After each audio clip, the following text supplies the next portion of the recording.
Oui, voilà. Alors, écoutez, la présentation, c'est un petit peu le format habituel. On va parler des offres et demandes américaines, ensuite du marché international et bien entendu après le marché local. Suivante, s'il te plaît. Et donc, avec les offres et demandes des États-Unis, on va commencer par le maïs. Suivante, s'il te plaît. Bon, oups, non.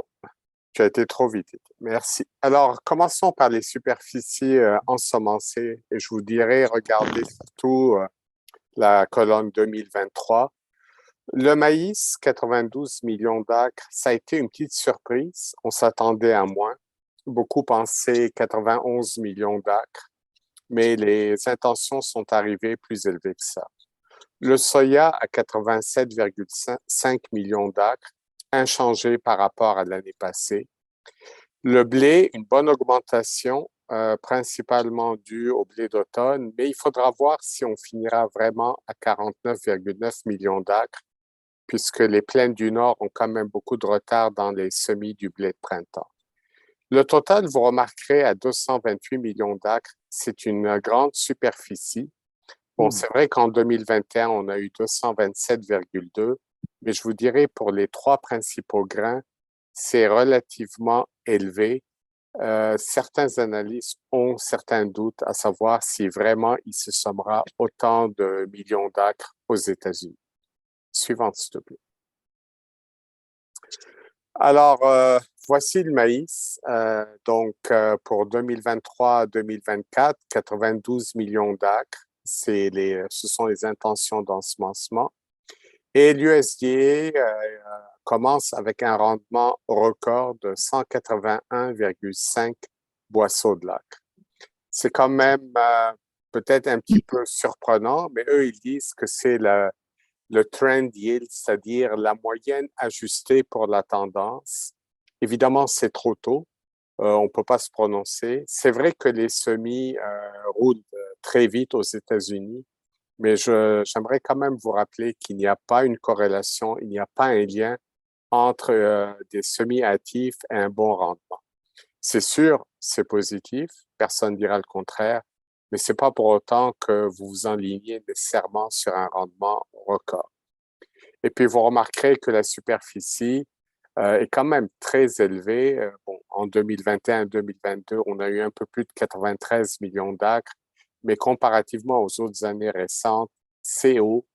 Et j'ai comme l'impression qu'on pourrait descendre un petit peu plus bas et peut-être se retrouver à 91 millions d'acres à la fin de juin. Suivante, s'il te plaît. Alors, évidemment, avec une superficie élevée et un rendement record, c'est certain qu'on allait avoir une excellente production. En fait, l'USDA commence avec une production record de maïs aux États-Unis. On va arrondir ça à 15,3 milliards de boisseaux. Évidemment, le premier élément à surveiller va être la superficie. C'était les intentions, on verra ce qu'il en est. Et puis, évidemment, les pluies qui feront ou déferont le rendement. Mais pour le moment, on s'entend, on démarre vraiment sur les chapeaux de roue avec une production record. Suivante, s'il te plaît. Alors, les exportations de maïs, c'est plutôt un portrait assez négatif. Vous remarquerez d'abord 2022-2023, un programme très lent. Et puis, c'est que il y a eu la concurrence du Brésil, une baisse de la demande chinoise.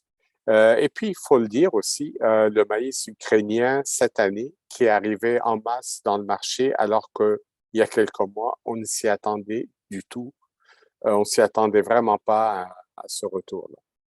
Pour 2023-2024, il y a certaines reprises des exportations. L'USDA estime qu'ils pourront exporter 2 milliards 100 millions de boisseaux. Mais malgré cette reprise, si vous comparez aux années 2021 et 21-22, on s'entend, c'est un programme quand même assez limité. À nouveau, c'est la concurrence brésilienne. Quoique, on s'attend à ce qu'il y ait un peu moins de maïs ukrainien, mais ça, on en parlera tantôt. La suivante, s'il te plaît. Alors, tout ça, évidemment, une production record, des exportations qui reprennent mais qui sont décevantes, ça finit par des stocks plus élevés de maïs. Pour 2024, on parle donc 2,22 milliards de boisseaux. C'est une forte augmentation par rapport à cette année et aussi aux 2 années passées. En fait, il faut retourner à 2018-2019 pour retrouver des stocks aussi élevés. Ça va se jouer, je vous dirais, c'est pas tant la demande intérieure ou la demande pour l'éthanol qui va faire la différence. C'est vraiment le niveau de production et le programme d'exportation. Faudra espérer que les Américains reprennent des parts de marché au Brésil ou bien qu'ils reviennent en force en Chine. Sinon, on s'enligne vraiment vers des stocks élevés. Et je vous dirais, il y a aussi le fait que le marché est toujours affecté par ce que j'appelle des chiffres clés. Aux États-Unis, c'est le seuil de 2 milliards de boisseaux. Quand on l'atteint, on est au-dessus, c'est baissier. Quand on est en dessous, c'est plutôt encourageant. Pour le moment, évidemment, on est au-dessus. Suivant, s'il te plaît. Alors, le contrat de décembre du maïs, écoutez, on va retourner en arrière. On va commencer au début 2022. Bon, il y a eu l'invasion russe de l'Ukraine. Le prix du maïs a flambé, encore plus celui du blé, comme on le verra. Mais c'était la pénurie. On avait une crainte de pénurie de grains dans le marché mondial. Et c'est certain qu'au départ, les exportations de l'Ukraine se sont effondrées, mais elles ont quand même repris par la suite. Bon, vous pouvez voir qu'on a eu une baisse avec la nouvelle récolte de l'an passé. On s'est quand même un peu redressé vers les 6,25 $ le boisseau, mais depuis, c'est certain, la tendance est baissière et cette baisse s'est accélérée dans les dernières semaines avec les prévisions de l'USDA, avec le programme d'exportation très lent des États-Unis et dernièrement d'ailleurs, on a vu des annulations de ventes à destination de la Chine parce que la Chine, tout simplement, se rabat sur le maïs brésilien qui est moins cher. Suivant, s'il te plaît. Parfait, là, c'est à mon tour. Donc là, au niveau des superficies de soya, ben, on voit qu'on est pas mal dans la même tendance que les dernières années. Donc, tu sais, 2019, 2020, 2021, c'était vraiment les années où on a subi la guerre commerciale avec la Chine de plein fouet. Donc, les superficies ont diminué.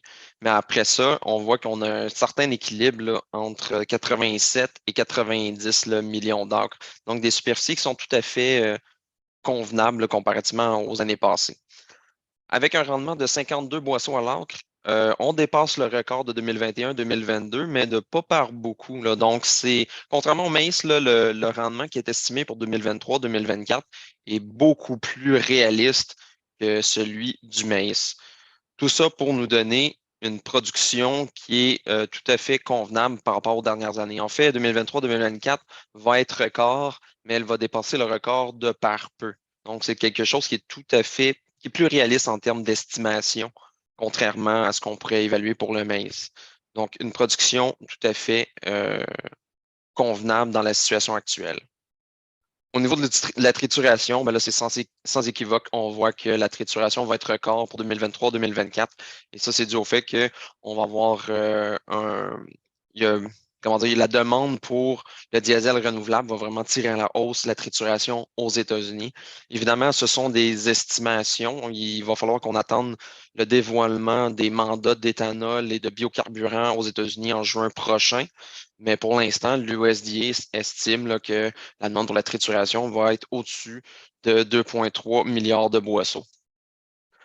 Par contre, au niveau des exportations, on est vraiment dans une situation inverse, c'est-à-dire que là, vous voyez vraiment comment dire, l'arrivée massive du soya brésilien sur les marchés internationaux. Donc, dès 2020-2021, on voit là, que le Brésil est venu accaparer des parts de marché des États-Unis. C'est sûr que 2020-2021, ça a été une année, une très bonne année où la Chine demandait du grain en masse et les États-Unis ont été en mesure de répondre à la demande. Mais vous allez voir dans les je veux pas dire slide, mais c'est juste le terme qui me vient en tête, désolé de l'anglicisme, suivante, vous allez voir là, que vraiment les exportations brésiliennes, elles sont croissantes d'année après année, et ce, malgré des mauvaises récoltes. Donc, ça, c'est sûr que ça vient chambarder les parts de marché pour les Américains. En termes des stocks de fin, on est en hausse pour 2022-2023. Excusez-moi, je viens de me rendre compte qu'il y a un problème pour ma présentation. Vous devriez voir 2023-2024.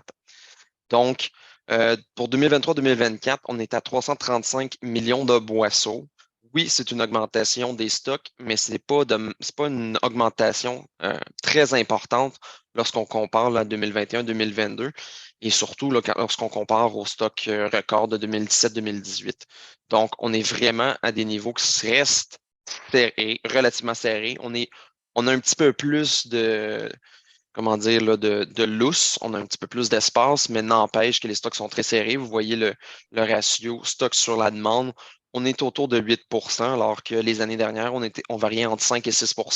Donc, oui, c'est une augmentation, mais pas de beaucoup. Donc, gardez ça en tête. Au niveau de l'évolution des prix pour le contrat de novembre 2023 pour le soya, là, on voit la petite ligne pointillée qui est l'invasion russe en Ukraine. Avant ça, on était dans un marché haussier parce que rappelons-nous que la récolte 2021 au niveau là, du canola dans l'Ouest canadien était terrible. Donc, c'est venu soutenir le prix du soya et par la suite, la guerre est venue soutenir l'ensemble des marchés. C'est sûr qu'il y a eu un certain décalage pour le soya parce que l'Ukraine et la Russie ne sont pas des grands exportateurs d'huile ou du moins de soya de manière générale. Là. Oui, ils sont des très bons exportateurs d'huile de tournesol, là, mais dans le marché des huiles, ce n'est pas les huiles qui comptent le plus sur les marchés. Donc oui, ça vient soutenir, là, mais pas de manière significative. Par la suite, les marchés ont baissé une, en fait une bonne récolte anticipée. Par la suite, il y a une correction haussière lorsqu'on a réalisé que la récolte n'était pas si bonne que ça. Par la suite, les marchés ont baissé initialement dû à une très bonne récolte au Brésil. Elle est confirmée record cette année. Et là, on anticipe de bonnes superficies aux États-Unis. Donc, tout ça vient peser sur le prix du soya. Et là, lorsqu'on regarde aujourd'hui, là, parce que là, nos graphiques datent du 12 mai, donc la date du rapport, on était au-dessus du prix moyen de l'oisier. Là, on est passé en dessous. Donc, on est autour de 11,87 $ pour le contrat de novembre. Donc, on est passé en dessous du prix moyen estimé par l'oisier. Donc, on peut s'attendre à des corrections dans les prochains rapports. Au niveau du contrat du blé, vous pouvez voir que ça ressemble beaucoup à ce qu'on vous a présenté dans les précédentes présentation, c'est-à-dire que depuis la guerre en Ukraine, il y a eu une remontée du contrat à terme, quoique dans le cas du contrat de décembre du blé, ça a été retardé. Il faut savoir que l'action a été principalement dirigée vers les contrats de l'ancienne récolte, donc c'est ceux-là qui sont enflammés, qui ont augmenté à 14 US le boisseau et qui se sont rabaissés par la suite. On voit là, que ce délai-là a été un petit peu plus long pour le contrat de décembre.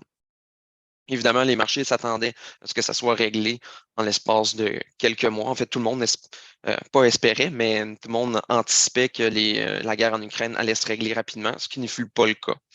Donc, c'est ce qui fait ce qui explique le retardement. Pour la baisse des marchés à partir de juillet, ben, c'est tout simplement le fait que la Russie, elle avait une récolte record de blé. En Europe, on avait une très bonne récolte de blé, donc c'est venu atténuer les marchés. Donc, le prix s'est affaissé. Par la suite, on a une récolte record en Australie. C'est venu jouer une nouvelle fois sur le prix des marchés, le prix du contrat à terme du blé. Et par la suite, les exportations ukrainiennes qui se déroulaient à un très bon rythme. Donc, tout ça pour baisser le prix à un point qui précède la période de l'invasion russe. Donc, on est vraiment en dessous de cette valeur refuge-là.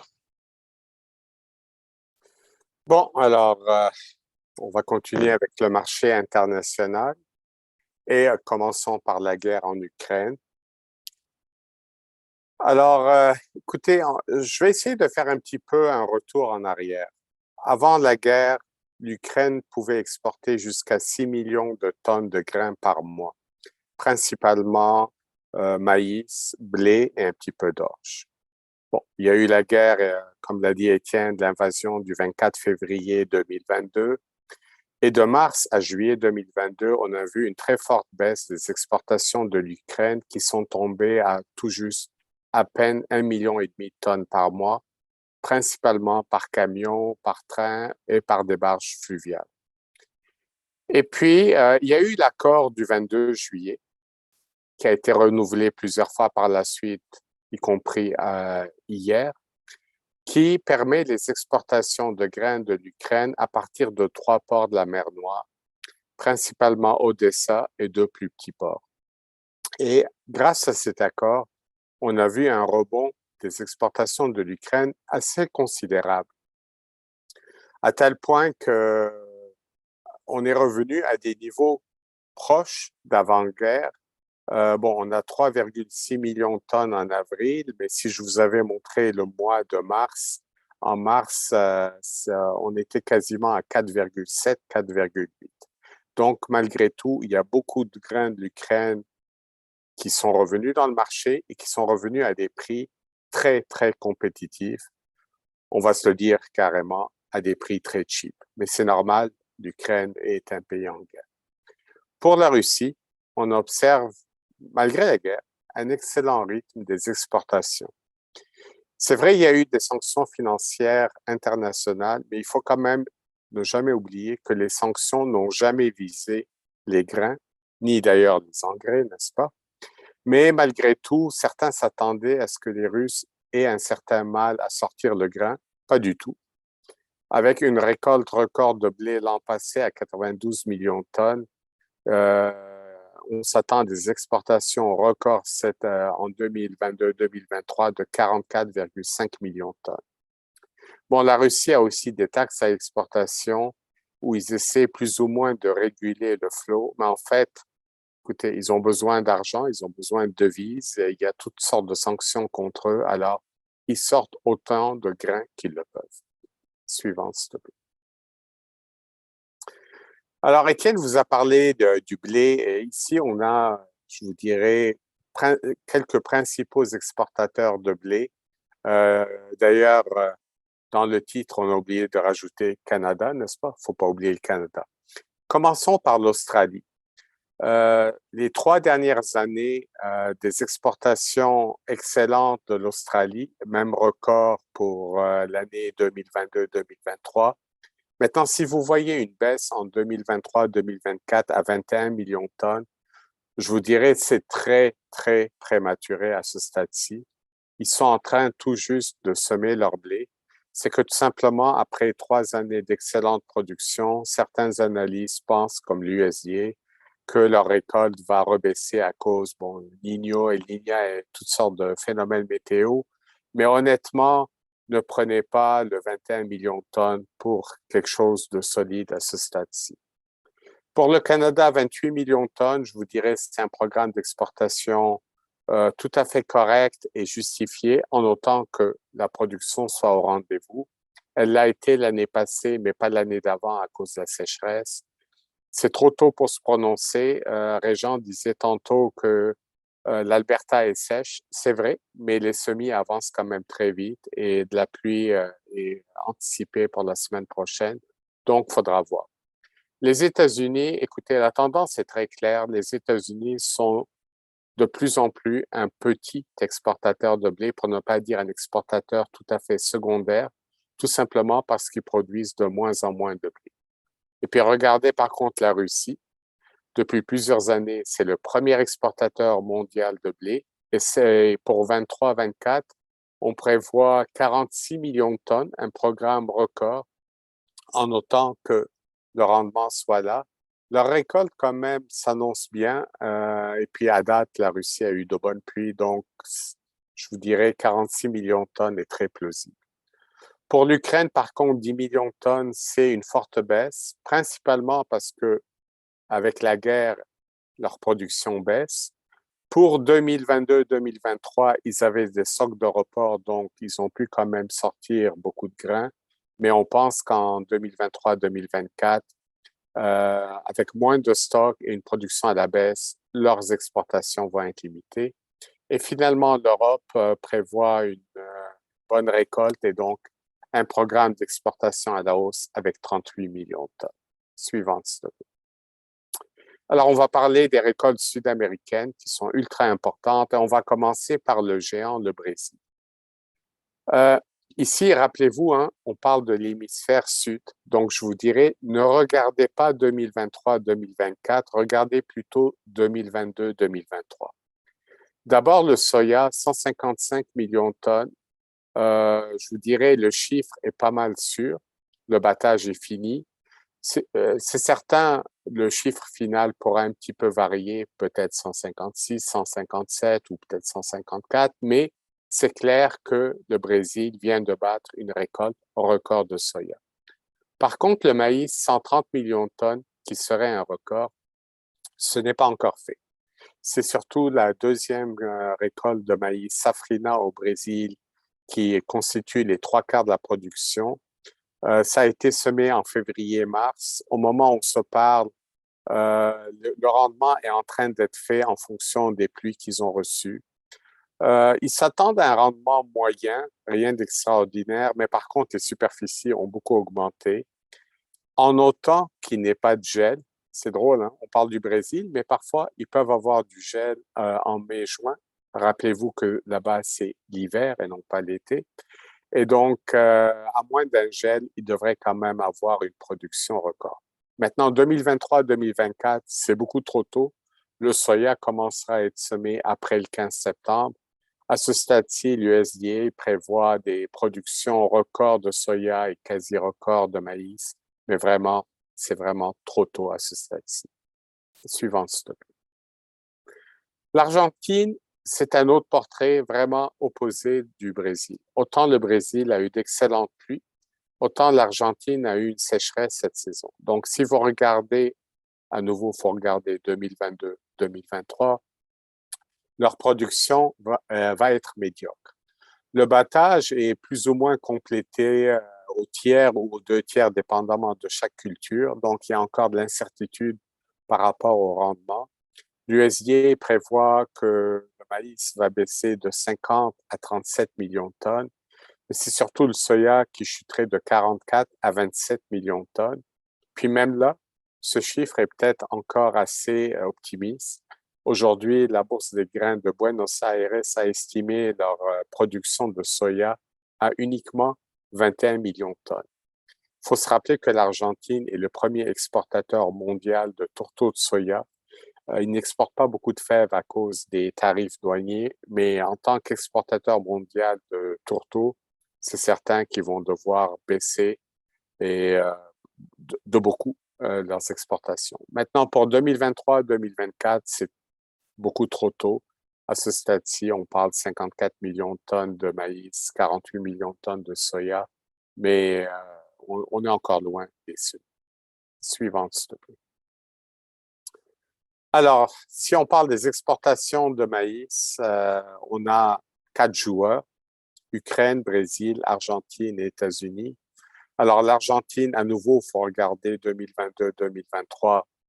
Leurs exportations de maïs sont prévues chuter de 10 millions de tonnes à 25 millions de tonnes seulement. Le Brésil, pour 2022-2023, ils auraient des exportations records de maïs à 53 millions de tonnes. Encore une fois, c'est pas tout à fait canné au moment où on se parle. Il faudra voir le rendement final du maïs safrina, mais il faut quand même se le dire, à moins vraiment d'un gel de dernière minute, leur production commence maintenant à être de plus en plus assurée. Les États-Unis, on l'a vu tantôt, il y a un certain rebond des exportations. Ici, on est en tonnes, donc 53 millions de tonnes au lieu de 45. Mais vous pouvez le voir par rapport aux 2 années précédentes, c'est quand même un programme d'exportation assez décevant. Et finalement, l'Ukraine, leurs exportations devraient chuter à 17 millions de tonnes, tout simplement parce qu'ils ont beaucoup moins de stock et leur récolte va probablement chuter à cause de la guerre. La suivante, s'il te plaît. J'apporterais peut-être juste un petit point. Oui. On voit là que pour 2022-2023, le Brésil devient le premier exportateur mondial de maïs, devançant les États-Unis. Donc, les États-Unis, déjà, qui étaient déjà très secondaires au niveau des exportations de blé, Ils sont devenus secondaires il y a quelques années au niveau du soya. Et là, au niveau du Brésil, ils cèdent la place. Et même que pour 2023-2024, malgré une production record aux États-Unis, l'USDA estime qu'ils vont quand même demeurer deuxième. C'est sûr que là, on est très proche, là, mais n'empêche, on voit que les États-Unis n'ont plus la dominance dans le domaine des grains en termes d'exportation. Oui, excellent point, Étienne. Et si vous vous demandez comment le Brésil arrive à réussir tout ça, c'est que leur superficie ensemencée en grains à chaque année depuis 20 ans augmente de 3 à 5 par année. Les profits sont records. Leurs coûts de production sont évidemment beaucoup plus faibles que chez nous. Et puis, ils ont un gouvernement qui est très accommodant, très peu, pour ne pas dire presque pas, de réglementation contraignante. Tout est fait pour encourager la production. Ouais, merci, Étienne. La suivante. Alors, pour les exportations de soya, c'est vraiment le Brésil qui domine, suivi des États-Unis.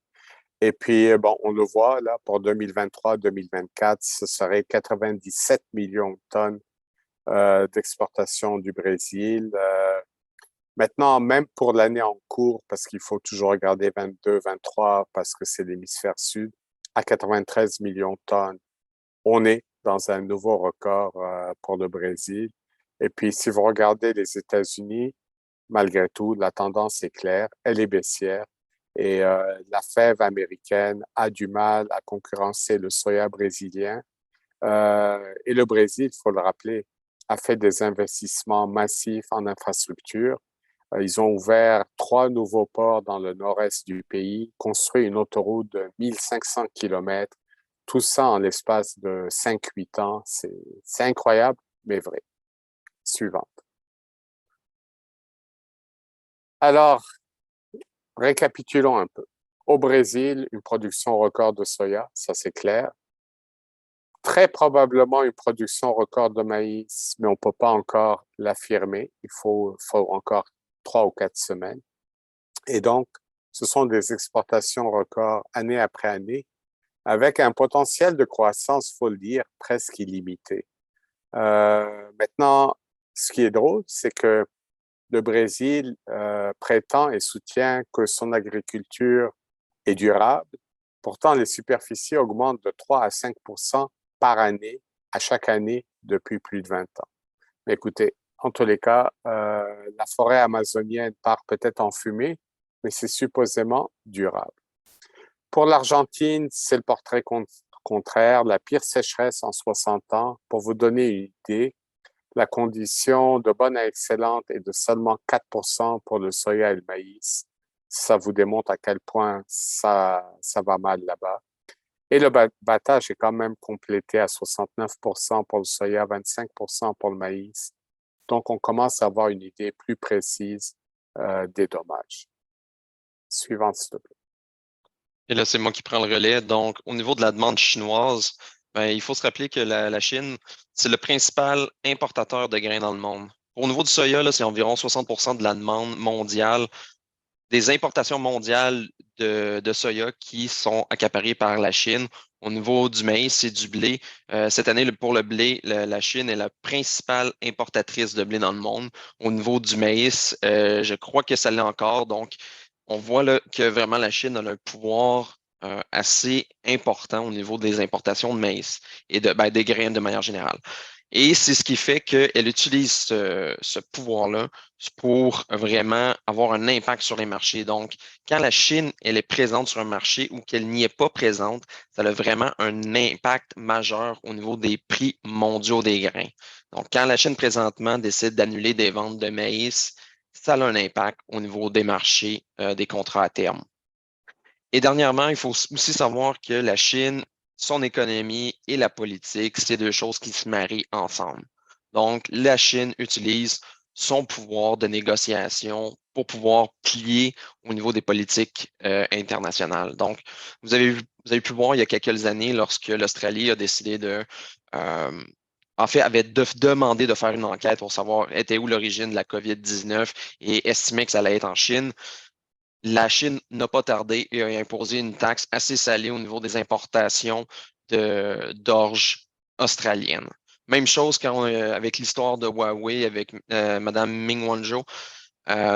On a vu qu'il y avait des exportations canadiennes de canola en Chine qui avaient été refusées. Donc, c'est tout plein de stratagèmes qui font en sorte que la Chine utilise sa position de principale acheteuse de grains pour pouvoir plier ou du moins faire une influence politique à l'international. Au niveau des importations de grains, vous pouvez voir, là, on avait l'année 2020-2021 qui était une année de croissance après la peste porcine africaine. Par la suite, une certaine baisse avec le ralentissement économique. Ensuite, reprise économique. On voit là que les importations de manière générale augmentent. 2022-2023, c'est des importations records de blé. Et pour 2023-2024, on est sur la même tendance. On se retrouve avec des importations qui ressemblent beaucoup à 2020-2021 ou 2021-2022. Donc, un programme tout à fait, en fait, tout à fait robuste. Au niveau du marché local, les superficies ensemencées au Canada, ben, ce qui est vraiment à regarder ici, c'est que toutes les superficies de grains augmentent, toutes sauf l'avoine, parce que même dans l'Ouest canadien, l'avoine, elle est très difficile à vendre. Le prix a chuté. Les analystes estimaient que la baisse des superficies allait être entre 20 et 30 au maximum. Ben, c'est ce qui est arrivé. Donc, une baisse assez significative au niveau là, des superficies d'avoine. Pour l'Ontario, qui est vraiment notre province avec laquelle on peut se comparer parce qu'on a une agriculture assez semblable, les constats sont les suivants. Augmentation des superficies de maïs et de blé au détriment du soya et les cultures dites plus petites, les petites céréales et le canola, elles sont en baisse. Au Québec, c'est un scénario relativement semblable à celui de l'Ontario, c'est-à-dire une augmentation des superficies de maïs au détriment du soya, le blé également à la hausse, l'orge et l'avoine à la baisse. L'avoine, la baisse est moins importante que dans l'Ouest canadien, mais n'empêche, c'est quand même une baisse des superficies, alors que l'avoine, à ces niveaux-là, c'est pas non plus les superficies records, même loin de là. Et une augmentation de canola, mais les superficies demeurent relativement petites quand on compare aux autres cultures. Toutefois, il faut noter une chose qui est très importante. Cette année, Statistique Canada a eu une drôle d'idée de faire son enquête auprès des producteurs à partir de décembre jusqu'en janvier. Donc, si vous êtes un producteur et à ce moment-là, en décembre, janvier, bien, votre plan de culture est pas mal différent de celui que vous avez présentement. Donc, lorsqu'ils vont faire la mise à jour des données le 28 juin prochain, il ne faudra pas s'étonner à savoir si les superficies de maïs vont chuter. Donc, c'est vraiment à prendre avec un certain grain de sel. Auparavant, l'enquête se faisait de mémoire de février à mars, là, au max. Et c'est avec ces données-là qu'on a été capable de faire une offre et demande pour l'année qui s'en vient. Donc, si on regarde tout d'abord 2022-2023, la production était connue, les stocks sont connus. Au niveau des importations, on les suit évidemment. On estime là, que ça serait relativement semblable à celle de l'année passée, là, pas une grosse différence. Par contre, c'est vraiment au niveau de la demande que tout se joue. Donc, c'est sûr avec l'annonce de l'email, avec la réduction de production de porc, c'est sûr que ça baisse au niveau de la demande pour la consommation animale. On a estimé là, que la baisse est environ 200 000 tonnes pour le secteur porcin seulement. Une partie de cette baisse de la demande s'est transférée au niveau des exportations. Donc, on a redressé. On voit là, qu'on passe d'environ 500 000 à 800 000 tonnes. C'est quand même une bonne augmentation. Mais malgré tout, là, ça devrait faire une augmentation des stocks de 100 000 tonnes. Donc, on devrait passer de 540 à 640 000 tonnes. Donc là, pour 2023-2024, on a ajouté le chiffre de Statistique Canada. Par la suite, on a modulé selon le rapport superficie récoltée et ensemencée des 5 dernières années pour donner les superficies récoltées qui sont inscrites là, donc environ 2000 hectares de moins que les superficies ensemencées, avec un rendement moyen qu'on juge à 9,6. C'est sûr que depuis les dernières années, 9,6, ça n'a pas été un rendement qui était facile à obtenir, mais on a déjà eu des années à 10,2, 10,4, donc c'est quand même là, pas non plus un rendement record. Donc, tout ça pour nous donner une production égale à celle de l'année passée, 3,56 millions de tonnes, avec des stocks de début qui sont plus lourds, des importations qui vont être en baisse parce qu'il va y avoir en masse de maïs au Québec, une baisse de la diminution de la consommation de porc à nouveau parce que la baisse de la production va se faire quand même en 2 temps. Donc, à partir de juin de cette année, il devrait y avoir une diminution de la consommation de porc. Donc, on retranche encore une certaine quantité au niveau de la demande animale. Des exportations qui devraient être semblables à celles de 2022-2023. Tout ça pour nous donner des stocks records, en fait, égal au record, si je me souviens bien, de 2016, donc à 750 000 tonnes. Donc ça, c'est une première ébauche de l'offre et la demande. C'est sûr qu'il va y avoir des ajustements, mais pour l'instant, là, si vous avez une chose à retenir de cette diapositive, c'est qu'il va y avoir du maïs en masse au Québec. Oups, parfait. Donc, au niveau du taux de change, l'évolution du taux de change, ça a un impact sur vos grains, bien évidemment. Donc là, vous pouvez voir que 2022, on fluctuait entre le 78 et le 80 cents par dollar canadien. Par la suite, une baisse, on est tombé à 72 cents. Pourquoi? Ben, c'est vraiment la peur, la crainte d'une récession économique mondiale. C'était partout sur l'ensemble de l'économie mondiale. On avait peur d'une récession, pas nécessairement en 2022, mais pour l'année 2023-2024. Donc, celle-ci. Donc, ça ne s'est pas concrétisé. Les banques centrales ont redressé leur taux d'intérêt. La Banque du Canada il a été assez robuste, même si certaines critiques disent qu'elle n'a pas été assez rapide à redresser les taux d'intérêt. Et donc, on a vu une stabilisation du dollar à 74 cents. On fluctuait jusqu'à 75, des fois 73, mais globalement, on peut dire là, que notre dollar s'est maintenu autour de 74 cents. C'est sûr qu'en ce moment, l'annonce d'une hausse de l'inflation, ce n'est pas une chose qui est positive. Donc, ce que les banques centrales estimaient, c'est qu'en redressant de manière assez robuste le taux directeur, on allait diminuer tranquillement l'inflation, que ça va prendre plusieurs mois avant de voir l'effet, le plein effet de la hausse des taux d'intérêt. Et là, l'annonce dernièrement de l'augmentation de l'inflation au cours du mois d'avril, disons que ce n'est pas une bonne nouvelle. Donc, ça veut dire que l'effet est déjà estompé. C'est sûr qu'il va falloir attendre plusieurs mois pour le confirmer, là, voir si ce n'est pas juste une augmentation ponctuelle, mais ce n'est pas une bonne nouvelle. Donc, si l'inflation continue, il va falloir s'attendre à d'autres hausses de taux d'intérêt par la Banque centrale. Mais tout ça pour dire que notre dollar est faible et ça vient soutenir le prix des grains.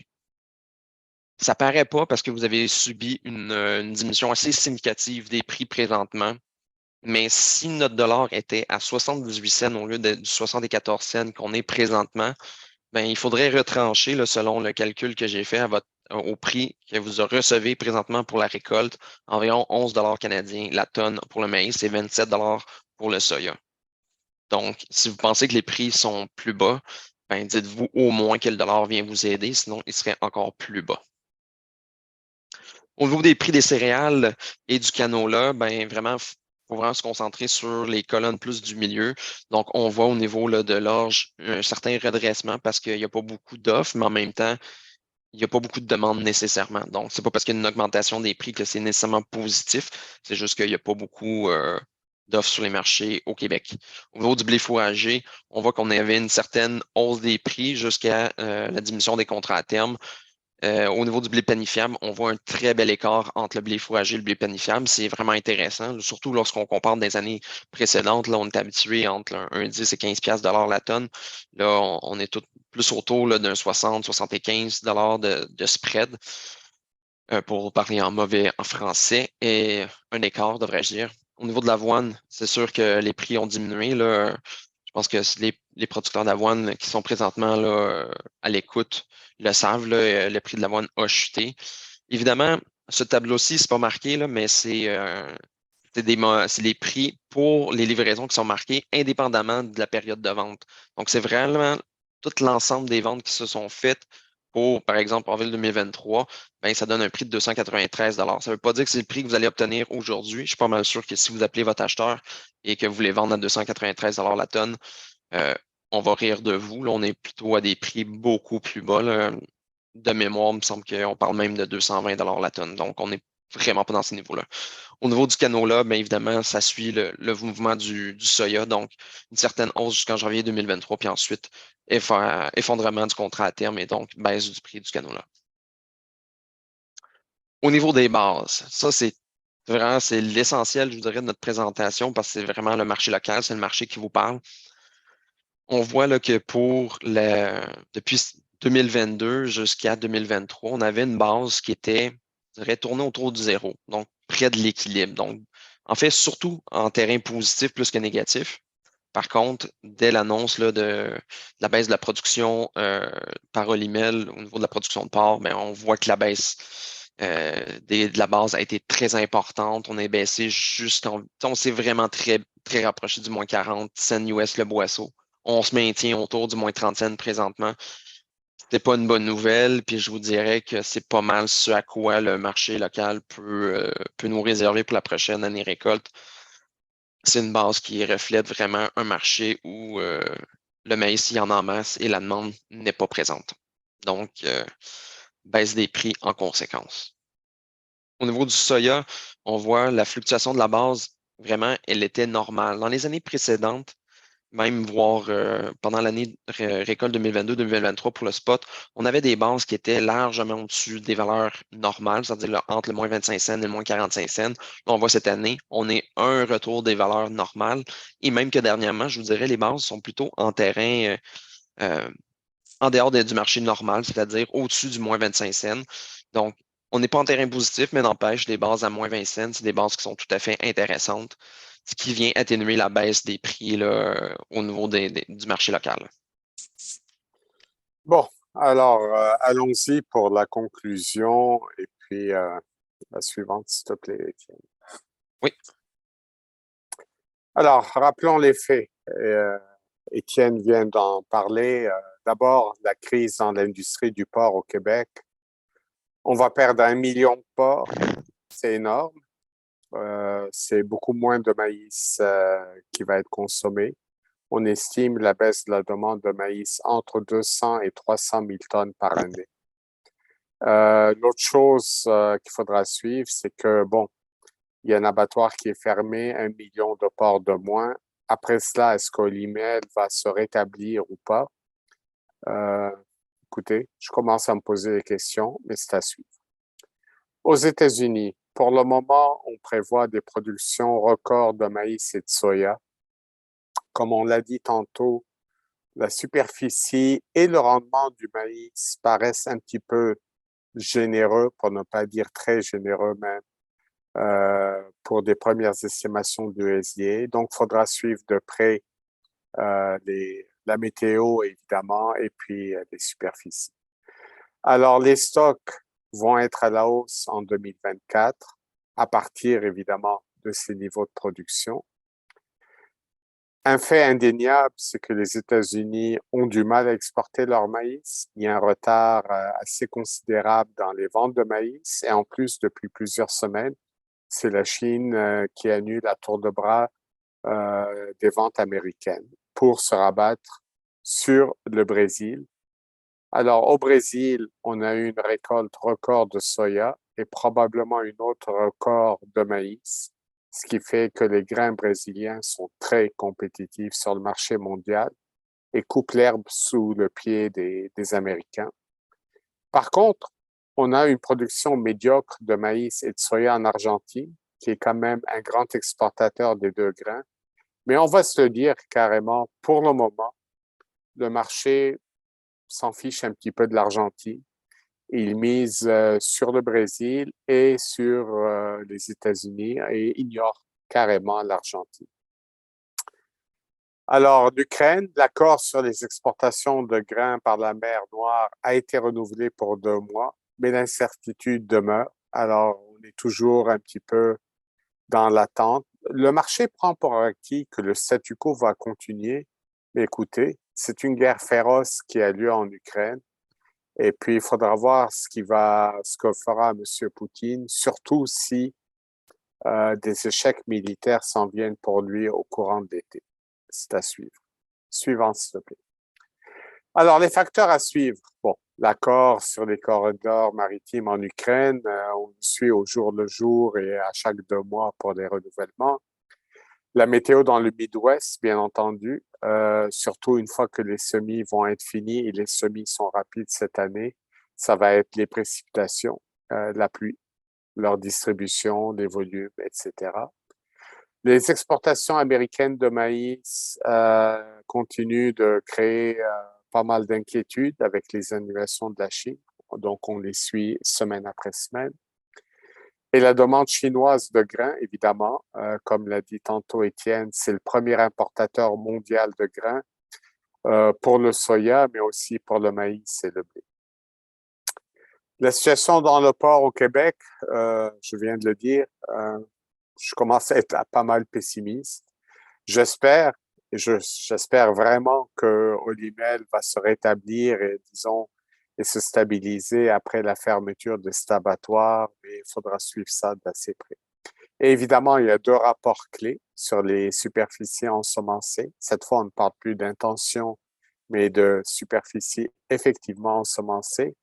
Ils se suivent le 28 juin pour le Canada et le 30 juin pour les États-Unis.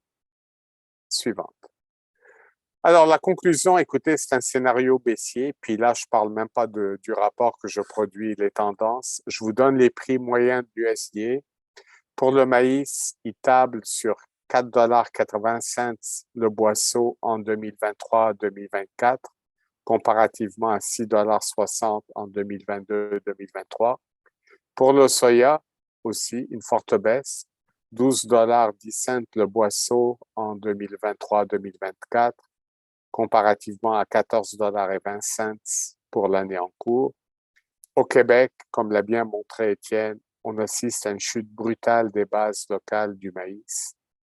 Heureusement que celles du soya se maintiennent. Faut se rappeler aussi, le soya est d'abord et surtout un grain d'exportation, tandis que le maïs est d'abord et surtout un grain de consommation locale. Mais écoutez, la saison est à peine entamée aux États-Unis. C'est pas pour dire que je leur souhaite des problèmes météo ou autres, mais on ne sait pas ce qui va se passer. Alors, faut suivre le marché. Pour le moment, il n'y a rien de très positif. Il y a juste l'Argentine, mais on dirait que la bourse de Chicago ignore complètement la, la sécheresse là-bas. Alors, on continue de baisser. Mon impression est qu'on n'a pas atteint le plancher. On va l'atteindre à un moment donné, mais on n'y est pas encore. Alors, écoutez, voici ce qui fait le tour, un peu le portrait de la situation. Puis je crois que pour la diapo suivante, vous avez tous nos contacts, Étienne et moi, courriel, téléphone. Vous avez aussi, pouvez nous suivre sur YouTube avec les vidéos, Twitter. Et puis, évidemment, n'oubliez pas vos déclarations de vente, s'il vous plaît. Si on arrive à couvrir le marché local comme on le fait, c'est grâce à l'information que vous nous envoyez, donc très important. Rappelez-vous, s'il vous plaît, envoyez-nous ces informations, on dépend sur vous. Et puis, je pense qu'on peut passer maintenant, Étienne, à une période de questions, de commentaires. On est là tous les deux. On vous écoute. Puis pour Monsieur Baudry, là, juste dire que j'ai fermé votre micro là, parce que je sais que vous n'étiez pas dans une position pour pouvoir l'ouvrir. Donc là, si vous voulez l'activer, là, il va falloir jouer dans les paramètres. Étienne, je crois que tu peux enlever le PowerPoint pour qu'on Ah, remette les... parfait. On va mettre les visages. Alors, écoutez, ceux qui veulent parler, allez-y, parce que parfois, on ne voit pas. Il y a la main de Régent. Vas-y, Régent. Oui, on parle de la Chine qui achète beaucoup. L'Inde, ils sont autant de monde. Les autres, eux, qui s'approvisionnent, ils produisent tout le grain ou ils ne mangent pas? Euh, Régent, l'Inde est le premier importateur mondial de légumineuses. Ils achètent énormément de lentilles, de pois chiches. Ils sont aussi quand même un grand producteur de blé, euh, si je ne me trompe pas, de riz aussi. La différence entre l'Inde et la Chine, je dirais vraiment, c'est un niveau de développement économique et de pouvoir d'achat. La Chine a beaucoup plus les moyens, un revenu par habitant beaucoup plus élevé que celui de l'Inde. Mais tu as un bon point. L'Inde maintenant est le premier pays au monde en population. Ils viennent de dépasser la Chine. Oui. je pense que c'est une question encore d'argent, de moyens des familles là-bas qui n'ont pas encore de pouvoir d'achat de la Chine. Mais ça se pourrait que dans 5 ou 10 ans, l'Inde commence à prendre la place de la Chine en termes d'importation. Ce serait possible. Mais aussi, il y a la diète aussi qui aide, là. Donc, les Chinois sont très friands de la viande. C'est sûr que ça, c'est très gourmand en termes de grains. L'Inde est un petit peu plus végétarienne de ce côté-là. Pas complètement, mais n'empêche que ça a une influence sur la demande. À savoir si une augmentation des revenus des Indiens va permettre un transfert vers la consommation de protéines animales, ça je ne le sais pas. J'ai une question. Je vais y aller avec M. Ridel qui avait levé la main, puis ensuite je vais passer à la question qui est en chat. Bonjour. À la dernière analyse de Market to Market, Naomi Bloom parlait du El Niño, je crois, ou El Niña, je ne sais pas trop, là, qui est annonceur de différents problèmes météorologiques. Il avait l'air d'être quand même plus positif dans le sens qu'il y avait, oui, globalement, c'est négatif, mais il y avait encore des opportunités pour probablement des choses qui feraient que le prix pourrait remonter. Vous n'avez pas vu ça ou c'est pas assez important ou...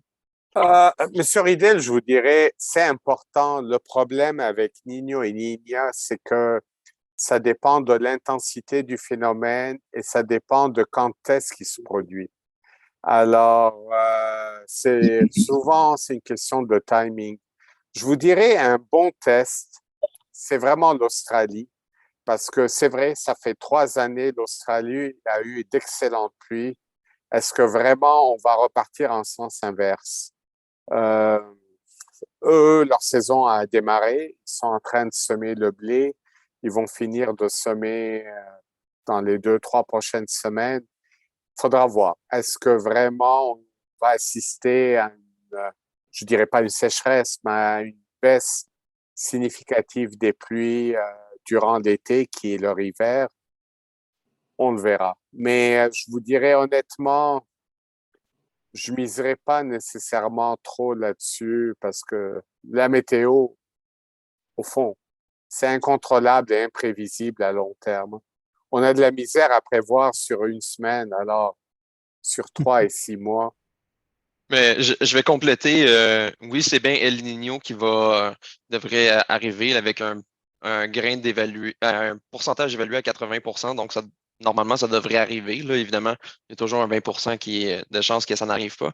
Mais grosso modo, selon l'analyse de NOAA, qui est l'Institut de météorologie aux États-Unis, on estime grosso modo que oui, les températures vont être plus élevées dans le sud est du Midwest, mais ça va être accompagné aussi avec de plus grandes précipitations.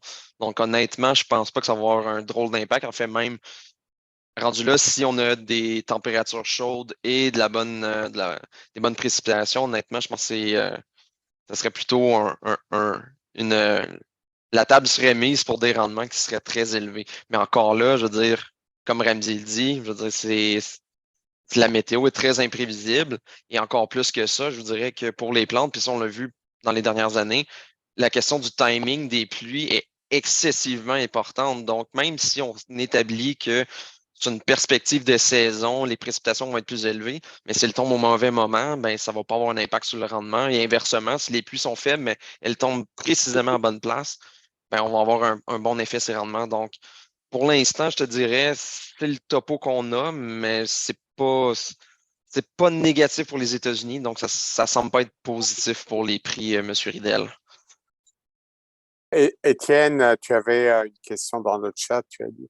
Oui, donc je reconnais Madame Normandin du bulletin. Donc, est-ce que vous prévoyez un effet sur les cultures avec le phénomène El Niño, que ce soit aux États-Unis ou ailleurs? Oui, donc je pense qu'elle a été répondue la question. Donc, oui, il y a un phénomène El Niño, mais ça va pas avoir pour l'instant, on n'estime pas que ça va avoir un gros impact aux États-Unis, du moins selon les modèles. Euh, Moi, je n'arrive pas à voir nécessairement les mains. Alors, si vous voulez, allez-y parler et poser votre question directement. Pour l'instant, je vois pas de main. moi, je ferais l'effet inverse. En fait, je vais vous questionner, vous, là, avec l'augmentation là, des superficies d'environ 3 de Statistique Canada pour le niveau du maïs. Est-ce que vous avez augmenté vos superficies de maïs ou vous avez plutôt fait l'inverse? Je serais curieux d'avoir votre coup de sonde là-dessus.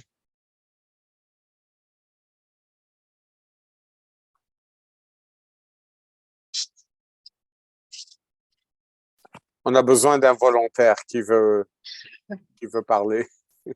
Ouais, moi, pour ma part, je les ai triplés cette année, le maïs. Oh, OK. J'ai peut-être fait d'augmenter la moyenne. Je sais pas.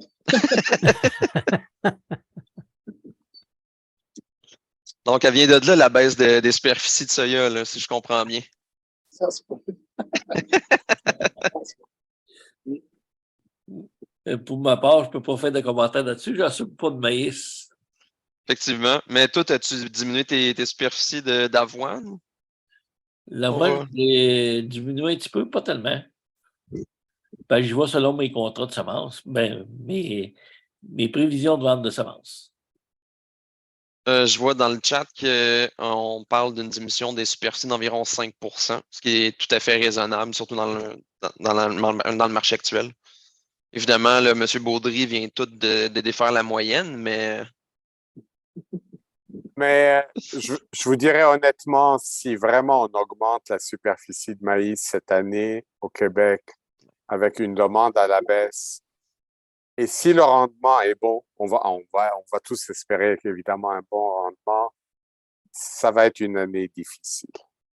Ça va être une année difficile parce qu'on va devoir vraiment miser sur les exportations. Et si je me mets à la place des exportateurs pour 2 minutes, moi, je me dirais, waouh, il y a un surplus de maïs.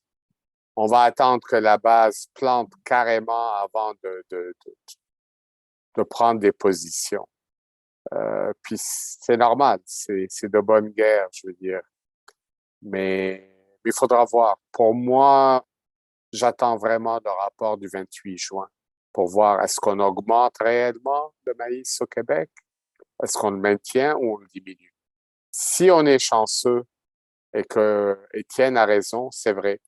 L'enquête a été faite entre le 15 décembre et le 15 janvier. Normalement, elle est faite en mars. Si on a une surprise qu'au lieu d'une augmentation de 3 mettons qu'on ait une diminution de 3 ça va venir vraiment apaiser un peu la tension, puis ça nous donnera un peu du lousse. Mais Les j'ai- semences sont j'ai- faites dans quel ordre de grandeur dans la région? Moi, je choisis Rabalache. ça, faudrait voir le rapport. Là, je l'ai pas avec moi, là. Je peux essayer de le consulter pendant que euh, on, Ramsey va répondre à une autre question qui était dans le chat. Une excellente question d'ailleurs. vas-y. La question, c'est, on voit qu'il y a une baisse au niveau là, des rendements aux États-Unis, que ça va pas super bien au niveau du blé. Et pourtant, le blé, lui, il baisse le contrat de Chicago, lui, il baisse. Pourquoi le contrat à terme, il baisse, lui, à ce moment-là, alors que ça va pas bien aux États-Unis?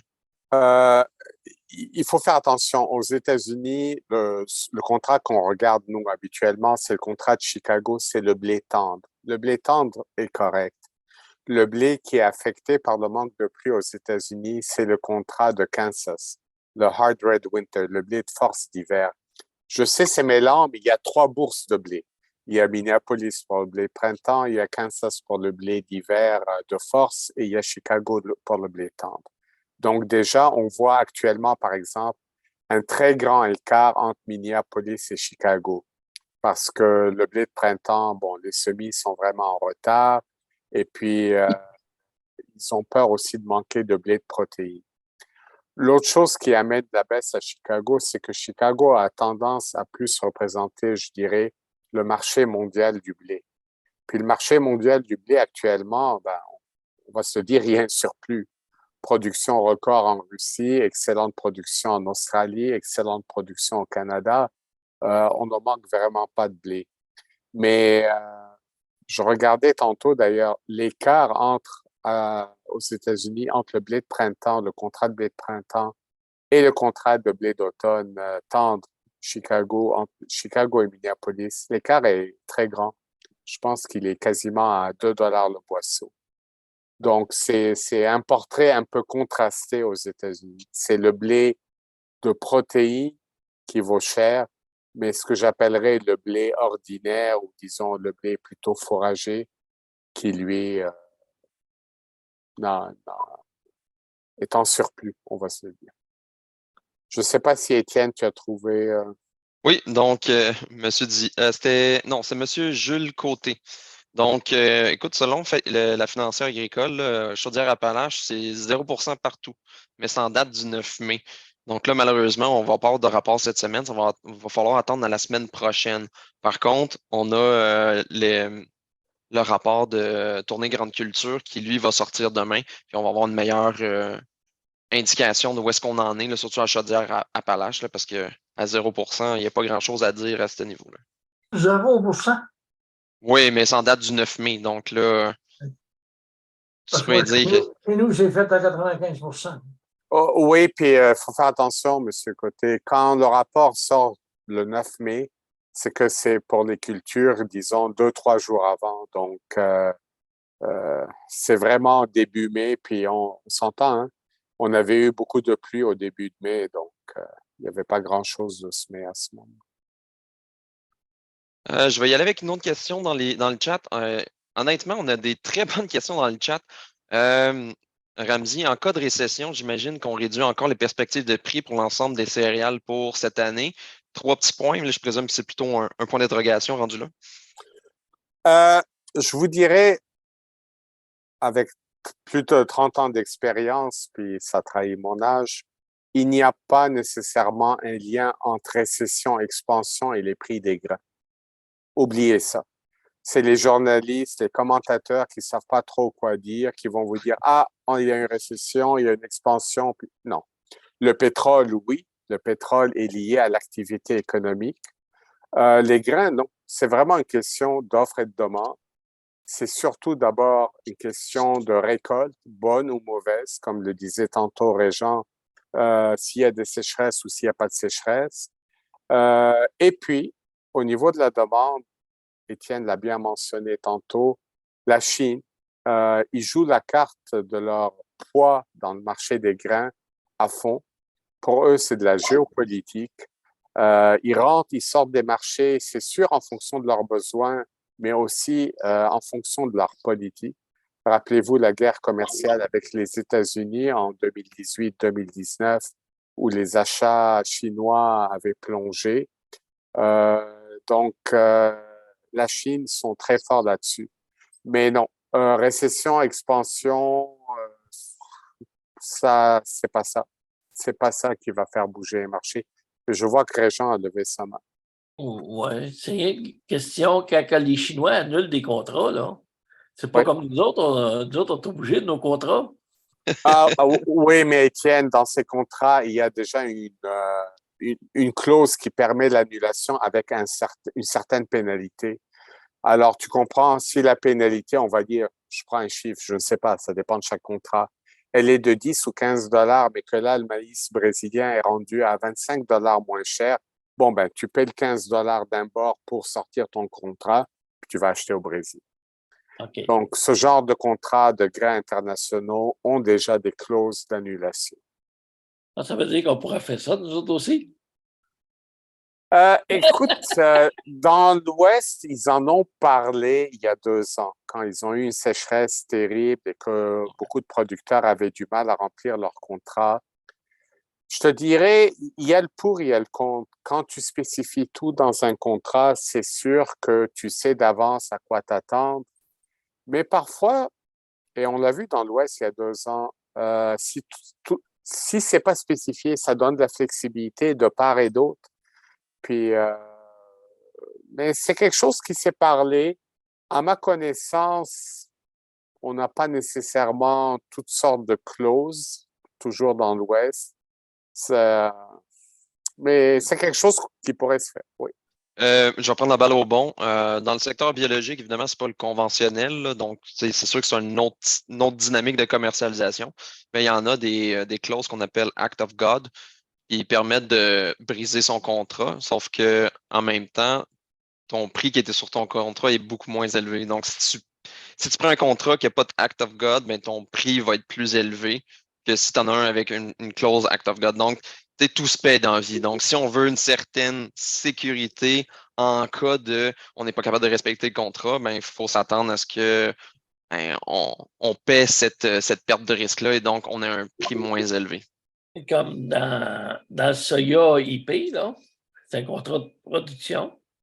Puis si tu n'as pas de la production ou ça ne te lance pas, mais c'est annulé, point final, là. Souvent.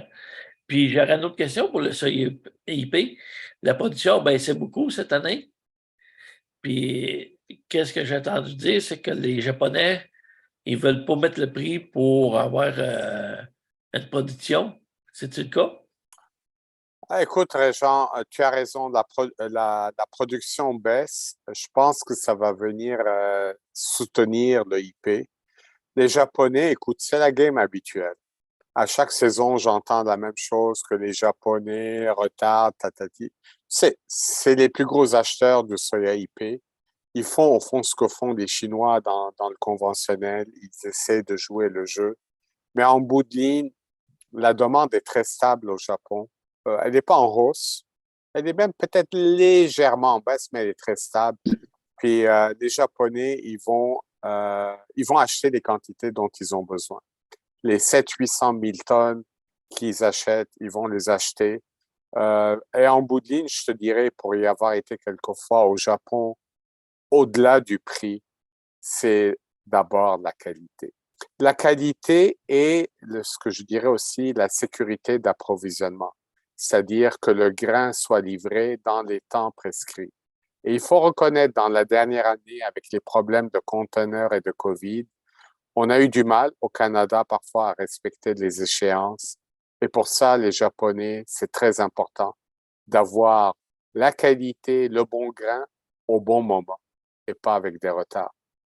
À ma compréhension, la situation des conteneurs dans le monde entier et au Canada est en train de revenir vers la normale. On n'est peut-être pas encore tout à fait revenu à la normale, mais ça s'est quand même amélioré. Mais on a eu des problèmes de logistique dans la dernière année et ça peut nous faire mal au Japon. Ouais. Mais c'est la même chose aux États, je pense, puis en Ontario, que le IP est plus bas un peu. Oui. Parce que avec la hausse des prix qu'on a connue avant 6 mois ou 8 mois, là, il faut se reporter en arrière. C'était relativement moins intéressant de faire des grains de spécialité. Je pense que tous les grains de spécialité baissent cette année. Mais écoute, il faudra voir. Hein. Est-ce qu'on aura une surprise finalement? Mais ce que j'entends, tu as raison. En Ontario, au Québec, une baisse du soya IP cette année. Ouais. Ben, moi, qu'est-ce que j'ai entendu dire? Les producteurs n'ont pas voulu signer parce que les primes pour le soya IP a baissé, tandis que le pourcentage ça fait moins haut. C'est Ouais. moins intéressant. Ouais. Puis c'est-tu la même chose? On n'a pas parlé du bio un peu. Avez-vous des informations un petit peu? Peut-être qu'il y en a qui. Ça, je laisse Étienne. Étienne suit plus le bio que moi. Exact, je vais prendre la balle au bon. Eux autres, c'est la même situation, mais vraiment pour des raisons différentes. Donc, la pandémie, en plus d'une sanction américaine sur les importations indiennes, a créé une certaine rareté assez, assez grande dans le bio au niveau du soya. Donc, le prix du soya est passé d'environ, je dirais, 17 US le boisseau à 33 et même à certains moments, là, on était dans le 40-43 pièces US le boisseau. C'était énorme. Sauf que, comme plusieurs analyses le disent, la meilleure cure pour un marché haussier, c'est un marché haussier. Donc, cette hausse de prix-là phénoménale a encouragé d'autres pays à produire du soya bio Et là, maintenant, ce soya-là, il est plus facilement accessible.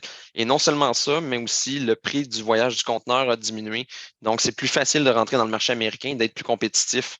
Donc là, en ce moment, ils sont noyés en termes, ben pas noyés, là, mais disons qu'il y a une plus grande abondance de soya biologique. Et là, on se retrouve à des prix là, qui se retrouvent entre 22 et 24 US le boisseau. Donc, pas le niveau précédent la pandémie, mais quand même très loin des records qu'on a connus. Au niveau du maïs et des autres grains, honnêtement, ce qu'on entend, c'est vraiment que le marché conventionnel tire à la baisse le marché bio. Donc, même s'il y a certaines personnes qui disent oui, mais c'est deux marchés complètement différents, ça a sa propre offre, sa propre demande, il y a quand même une relation entre le conventionnel et le bio. C'est sûr que les producteurs biologiques vont être quand même déçus de voir que leurs prix sont tirés à la baisse, alors que quand le prix du conventionnel était parti en fou, le prix du biologique a tardé à augmenter, puis ça a été graduellement.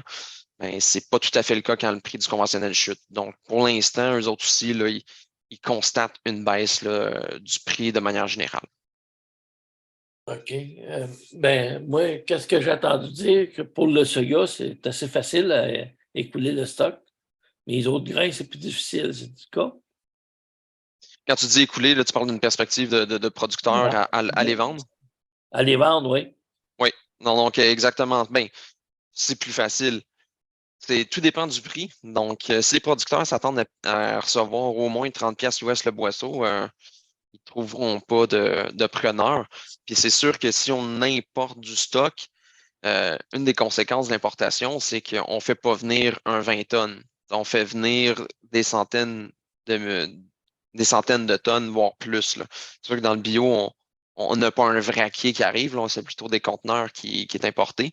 Mais normalement, ça arrive quand même en grande quantité. Donc, ça ne prend pas beaucoup d'importation pour que le marché soit pas noyé, mais disons que l'offre soit plus abondante. Ou un marché débalancé. Oui, exactement. OK. Parce que ce que j'ai entendu, ils tiraient le compte avec le soya, mais des autres grains, ça se rapprochait plus du conventionnel, le prix, là. Que j'ai entendu dire. Je ne sais pas si c'est le cas, là. Faudrait que je regarde les prix, honnêtement. Il me semble qu'il y a toujours une certaine prime. Là, c'est sûr que la baisse du conventionnel fait en sorte que j'aurais tendance à croire qu'ils obtiennent beaucoup plus. Là. Il me semble qu'on est autour du 8 US le boisseau, par exemple, pour le maïs. Mais souvent, il manque de prix pour les autres grains autres que le maïs et le soya. Et Mais on va se dire aussi, on manque de données. Hein. oui. Messieurs, envoyez-nous vos ventes. On en a besoin encore plus dans le bio. OK. Puis un autre élément qui vient vraiment impacter le bio, c'est, on l'a dit plusieurs fois dans les années précédentes, c'est-à-dire que les consommateurs vont avoir de la difficulté à payer et que le secteur biologique va être frappé. Ça n'a toujours pas été le cas. En fait, 2020, ça a été la plus grande croissance du bio depuis un certain temps. 2021, on a senti un certain ralentissement. 2022, un très fort ralentissement. Donc, 2023, je pense que tout ce qui est lié à l'inflation, ça va frapper durement le secteur biologique. Et là, on voit que certains secteurs ralentissent leur consommation, ou du moins, là, il y a une baisse de production. Donc, c'est pas. Je pense que cette fois-ci, ça va être une vraie menace, l'inflation sur le secteur biologique, puis on risque de le ressentir là, cette année. Puis ensuite, des producteurs bio, ils m'ont dit que c'est différent d'un acheteur à l'autre, là, des grosses différences de prix, là. Il peut y avoir une coupe de 100 pièces de différence d'un acheteur à l'autre sur des produits dans le bio, là. Oui, mais ça a toujours été le cas, j'aurais tendance à dire. Là.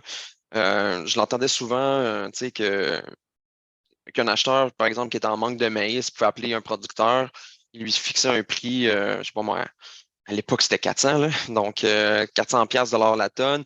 Le producteur il dit non, je suis pas intéressé. Le même acheteur appelait puis il disait je l'augmente à 450. Écoute, dans le conventionnel, des marges de 50 pièces la tonne dans la même journée, on voit ça rarement. Mais dans le bio, c'est comme ça. Il y a pas autant d'acheteurs que dans le conventionnel, ce qui fait en sorte que lorsqu'on parle d'un acheteur à l'autre, il y a des prix qui sont fort différents. Donc, OK. c'est encore plus l'importance d'appeler ses acheteurs. Je sais que certains ont tendance à se fier juste à un acheteur. Dans le conventionnel, il faudrait au moins en appeler au moins 2-3. Dans le biologique, ça devrait être au moins égal, voire un petit peu plus à ça, justement à cause de la forte fluctuation des prix là, d'un acheteur à l'autre. Ça veut dire que si tu ne fais pas des appels, tu peux laisser de l'argent sur la table pas mal. Là. C'est toujours ça, que tu sois en biologique ou en conventionnel. Ben, il faut magasiner, c'est normal. Ouais. Hein, c'est comme une compagnie d'assurance. Si tu te fies seulement à leur prix qu'ils t'offrent quand vient le renouvellement, tu vas avoir une drôle de surprise quand tu vas faire 3-4 coups de téléphone et que tu vas voir les concurrents. Les concurrents, tu vas voir que soudainement, ta prime d'assurance, soit qu'elle est très bonne ou soit que tu es capable d'avoir quelque chose de bien mieux ailleurs. C'est bien mieux de t'informer avant de signer qu'après. Ça fait plus mal au cœur après. C'est l'essentiel du marché. Un marché qui se régule bien, c'est un marché qui a beaucoup de données et donc ça prend de l'information. Puis une des informations qu'on a dans le grain, c'est ce que les acheteurs nous disent. Le Ouais. SRDI, c'en est une, mais il ne faut pas se fier comme d'une béquille. C'est pas parce que c'est écrit ça dans le SRDI que vous allez obtenir ça et que vous n'êtes pas capable d'avoir mieux. Donc, au moins, ça vous fait une référence sur laquelle vous basez. Quand votre acheteur vous dit oui, ça va mal, mais si ça augmente au SRDI, ben, vous pouvez le questionner là-dessus. Et là, il va allonger sa sauce et là, vous êtes capable d'avoir peut-être un meilleur prix à ce niveau-là. Dans le maïs, soya puis canola conventionnel, il n'y a pas des grosses différences d'un acheteur à l'autre. Mais les autres grains, là, c'est épouvantable. Ben, c'est normal, là. Plus un marché est petit, moins il est liquide. Moins il est liquide, plus tu vas avoir des écarts. Ouais. Et puis, là, il devient moins transparent aussi. Donc, il est plus petit, il est moins liquide, il est moins transparent. Euh, le maïs, on sait tous ce qu'il vaut à tous les jours. Quand tu prends des grains de spécialité, qu'est-ce que ça vaut? C'est pas toujours évident de répondre à la question. Il y en a beaucoup qui sont fait avoir cette année parce qu'ils ont cultivé du blé humain. Puis d'habitude, ils le vendaient comme animal, puis il n'y avait pas de différence, ils ne consommaient pas la tête. Mais cette année, il y avait tout près de 100 pièces à tonne de différence des secousses. Là. Ouais. C'est lui qui ne s'est pas informé, puis il y avait du blé classé humain. Il a laissé de l'argent sur la table. Là. Qu'est-ce que tu veux, Régent? Je veux dire, chacun fait sa mise en marché, chacun gère ses opérations. Nous, ce qu'on essaie, c'est de donner, comme a dit Étienne, un outil valable de plus. Je veux dire, on a les SRDI, on a nos analyses, on a nos commentaires, mais en bout de ligne, évidemment, c'est à vous autres. Puis, Régent, le 100$, là, c'est pas juste pour le spot. Là. J'ai appelé des acheteurs, là, puis c'est pas mal ça pour l'humain présentement pour la nouvelle récolte. Mais Ouais. ce que j'entends, c'est que personne qui signe. Donc, à ces niveaux-là, écoute, ça vaut peut-être la peine de prendre un risque de se dire, ben écoute, peut-être que je suis pas capable à 100% de garantir ma production. De toute façon, on ne recommande jamais de signer à 100% la récolte qu'on estime, tout simplement parce qu'on ne sait pas c'est quoi le rendement. Mais au moins, d'en fermer quelques vannes, c'est pas négatif, là, surtout avec une différence de prix de 100$ la tonne. Là, ça devient intéressant. Là. Mais j'ai pas vu ça souvent, des différences de même. Là. Non, effectivement. Quand on parlait au niveau de la filière boulangère, on disait, écoute, faut que le prix soit là pour que les producteurs répondent à l'appel. Puis quand on regardait l'historique, on disait, il n'est pas là le spread, il n'est pas là l'écart intéressant. Puis là, cette année, force d'admettre qu'il est là. Et tu Donc, vois, Régent, il manque de protéines dans le blé de force d'hiver et le rendement sera mauvais. Et le blé de printemps, les semis sont en retard. Ouais. Par contre, il faudra voir l'Ouest canadien. Parce que si l'Ouest canadien a une bonne récolte et une bonne qualité, ils vont fournir à tour de bras les Américains. Parce que cette année, on a du blé. D'habitude, ils demandent 12,5 de protéines, puis on livre à 12, puis ils nous coupent rien que de 5 pièces à tonne. Ben, ça, c'est D'habitude, parce ils qu'il reviennent à la vanne, là. oui, ben, il y a un manque de protéines présentement à ces marchés. Là. OK. C'est un problème au Québec. Donc, moindrement que tu t'approches du 12,5, ils sont vraiment conciliants. De ce que j'entends, c'est que certains acheteurs seraient short. Donc, certains L'autre- acheteurs auraient promis de le livrer à du 12,5, puis ils ne le trouvent pas, ce 12,5-là. Donc, ils sont très flexibles à être proche et de le blender, puis d'arriver proche de ça. OK. Fait que c'est bon pour nous autres, il faut en profiter. L'écart de prix est là pour le montrer. Oui. Ouais. Merci bien de nous renseigner aussi, là. Est-ce que d'autres ont questions, commentaires? On voit des remerciements dans le chat. Écoute, je vais poser une dernière question, Ramzi. Oui. Penses-tu que ça va être renouvelé dans 2 mois, l'accord Russie à propos des exportations de grains par la mer Noire? Tu la poses à qui, la question, Étienne? Je la pose à toi. 2 mois, je dirais dans les 2 prochains mois, la Russie va commencer à perdre la guerre. Donc, ça se pourrait que M. Poutine réagisse en ne renouvelant pas l'accord. Parce qu'avec tous les armements que l'Ukraine a, on le voit, la contre-offensive va commencer.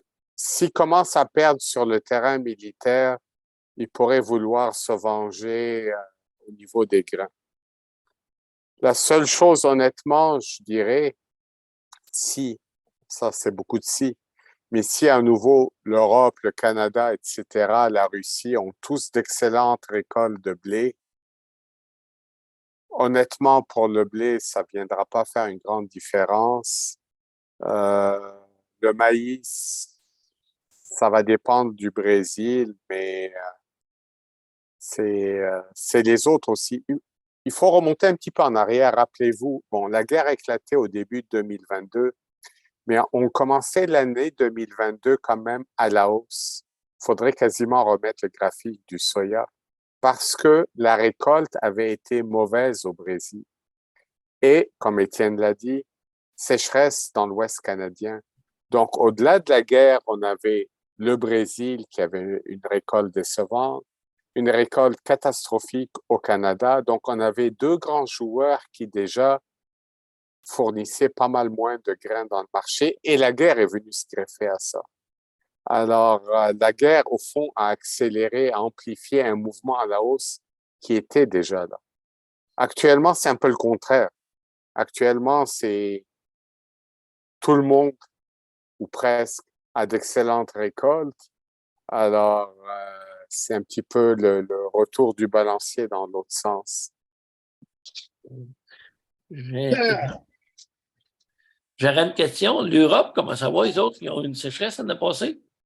L'année passée, ils ont eu une mauvaise récolte de maïs parce qu'ils avaient eu une sécheresse juillet-août. Cette année, bon, c'est trop tôt pour le maïs. Les céréales d'automne, en France, c'était sec il y a 1 mois ou 2. Ils ont reçu quand même de bonnes pluies depuis. L'Angleterre et l'Allemagne, ça va super bien, d'excellentes pluies. Donc, je veux dire, en Europe, c'est France, Allemagne, Angleterre, les 3 principaux producteurs. Donc, pour le moment, honnêtement, pour les céréales d'automne, on avait peur un peu en France. Ils ont reçu des pluies. Si ça continue un autre 3-4 semaines, les rendements seront faits. En Europe, vraiment, c'est on va dire, jusqu'à mi-juin. Donc, tout ce que ça leur prend encore, c'est 2-3 semaines de bonne pluie, puis le rendement est fait. Le maïs, c'est une autre paire de manches. Le maïs, après, il faudra qu'il pleuve en juillet. Alors voilà, je m'excuse pour les nouvelles un petit peu pessimistes, baissières, déprimantes. J'espère qu'Étienne et moi, on vous a pas trop déprimés, mais écoutez. Tu aurais dû nous envoyer des peludes pour passer ça. Écoutez, non, blague à part, je voudrais vous remercier d'être présent. Je sais que c'est pas facile, surtout que Il fait beau, en tout cas, dans la plupart des régions, là, il fait beau au Québec là, présentement, puis ça donne le goût d'aller semer. Mais vraiment, ce rapport-là de loisirs qu'on a analysé, plus les autres données qui viennent se greffer pour la récolte 2023, vraiment mettre la table pour la commercialisation pour la prochaine année. Et on jugeait que c'était très important que vous aviez, que vous aviez une présentation sur le sujet. Et puis, à nouveau, merci. Continuez de suivre les marchés. Les choses changent. Ce qu'on a dit, c'est aujourd'hui, le 18 mai. Je peux vous garantir qu'au 18 juin ou au 18 juillet, ça ne sera pas la même chose. Alors, continuez à nous suivre et puis bon semis, bonne récolte et on va vous souhaiter un excellent rendement.